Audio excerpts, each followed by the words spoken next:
President Trump warned that it could be until July or August before the coronavirus, quote, washes through.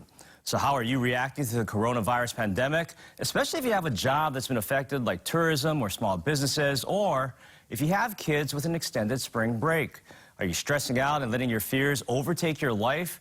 Joining us this morning on the phone is Alice Inouye, a life expert and founder of Happiness U. Good morning, Alice.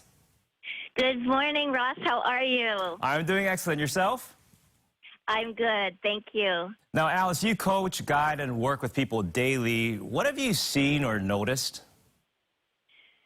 I've noticed that people are focusing, I think maybe overly so, on all of the worst case what if scenarios. And people are worried about different things, but when we are in fear, we tend to disregard the whole picture, and we just focus on the negative. We focus on what is the negative that could potentially unfold, and when we have that kind of thinking, we just start over-worrying. So what reasons and what things have people been worried about? Well, kind of like what you just mentioned, that transmission of the virus, catching of the virus, or taking it home to elders, not having enough food and supplies, financial worries, losing their job or their business due to no customers, and then the kids at home. How do we handle it if we still have to work? So lots of different things, but there's no such thing as fear of the unknown. You know, you are in fear of something. So what's been your advice in order to calm people down? Yeah, so it's been kind of like identifying what is really the worry. It could be all of what we just shared. Clarity is so important. And then when you identify what your concern is, then you want to make sure that you worry in proportion to the likelihood of whatever it is that makes you fearful. So if we sit down and we know the facts and we look at exactly what's going on today, then you might think, wow, I'm worrying for no reason today. And I get it that people say, well, we don't know what's going to happen. There's so much uncertainty around us, but yet right now, this minute, you're fine. And as long as you've taken care of the points of your concern to the best that you can right now, then it's a matter of trusting that everything will unfold. Is there anything else that you've noticed? Well, I guess what I've noticed is that people's perspective is what's really shifting, because when we're scared, our perspective shifts. So I remind people always that there is 3 things we have control over. We have control of our perspective, how we see things, our decisions. What decision are we making in this moment? And then our actions, like what are we actually doing?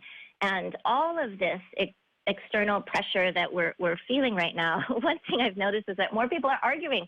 Couples are arguing, mothers and daughters. Everyone has a different way to clean. How should we stock up? And it's so funny, the law of opposites come into play here. It's almost like, wow, this person I'm living with is completely opposite when it comes to how I feel we should prepare. And I think that's what I've been noticing a lot with couples during this time. It really tests the relationships, the couples' relationships in terms of putting up with one another, I guess, huh? Any final piece of advice? Well, yeah, I think that, you know, if you are in a relationship where there seems to be more bickering and arguing, just come with a place of consideration more than judgment. A lot of times we say, well, my way is the right way. You have a conversation, be curious, share perspective. And the other thing is, I mean, there's been pandemics, there's been things come and go over time, but to recognize that in this moment, if you're fine, just know that the best thing about life is that there's 2 sides to everything. Something positive is born from every crisis. If there's a challenge, there's always growth. So even if your worst case fears and scenario happen to you, it's so much easier to go through because you recognize we all have support around us. There's support in so many ways.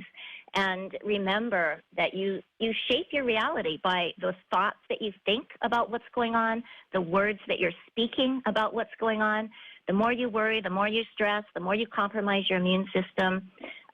So basically, my advice is keep your fears in check, and even if those around you are panicking, just to trust in the whole process and to be present, because I know that we will all move through this, and we want to be stronger at the end of it. All right, there you have it. Some great tips from Alice Inouye. Alice, we appreciate your time and your comments, and of course, some great advice there. Have a great day.